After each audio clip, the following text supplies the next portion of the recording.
métier de concierge? Alors le métier de concierge consiste à effectivement organiser le séjour de nos clients en leur proposant différentes activités et en s'adaptant effectivement à leurs demandes, donc le mieux possible.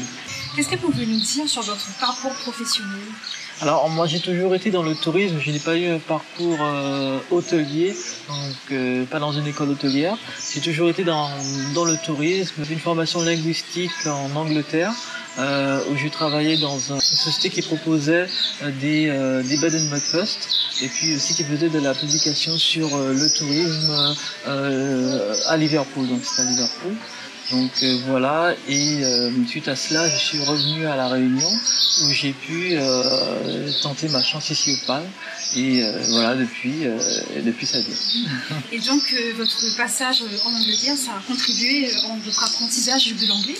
Voilà, puisque l'anglais effectivement est très important au niveau de l'hôtellerie. On a beaucoup de clients étrangers qui viennent de différents pays. Donc l'anglais est la langue principale, au moins, on va dire, pour pouvoir conseiller les clients. Et outre la maîtrise de l'anglais, quelles compétences il faut avoir pour être concierge? Alors pour être concierge, il faut s'adapter à toutes les demandes. Il faut être à l'écoute surtout du client, savoir déterminer ses désirs et pouvoir le conseiller sur ce qu'il y a de mieux. Quels sont les conseils que vous pouvez donner à des jeunes qui voudraient faire votre profession? Alors, le conseil que je pourrais leur donner, c'est de ne pas hésiter à avoir d'autres horizons. C'est vrai que moi, comme je vous le disais, j'ai pas eu un parcours hôtelier, mais les deux se rejoignent puisque le tourisme, c'est toujours l'accueil, le conseil.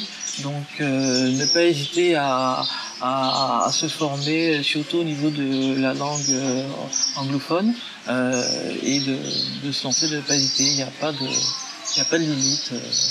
Voilà. Comment ça se passe le travail dans une équipe, les relations, est-ce que ça se passe bien, il y a de l'entente?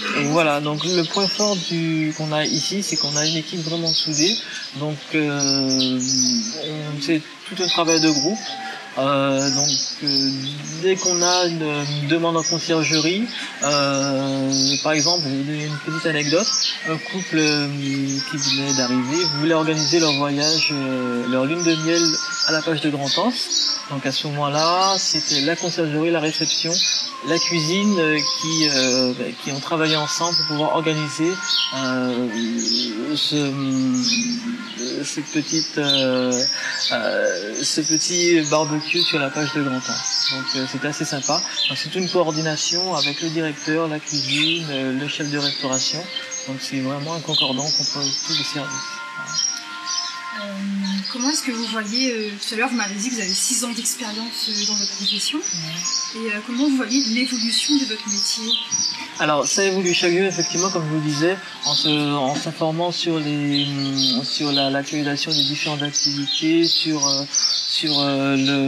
l'évolution du tourisme à La Réunion, la clientèle étrangère qui vient, elle est souvent différente, ils ont des demandes assez différentes compte tenu des différents pays. Donc on s'adapte effectivement à chaque fois à ce type de clientèle. Notamment que nous ne sommes pas 5 étoiles, donc on a des clients un peu plus exigeants. Donc on s'adapte et on évolue en même temps avec eux. Et en tant que concierge, comment ça se passe justement avec la clientèle? Alors ça se passe très bien.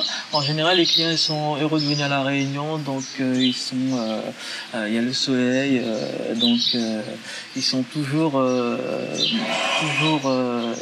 contents, on va dire. Donc ça se passe très bien avec eux. Donc à ce niveau-là, il n'y a pas de souci.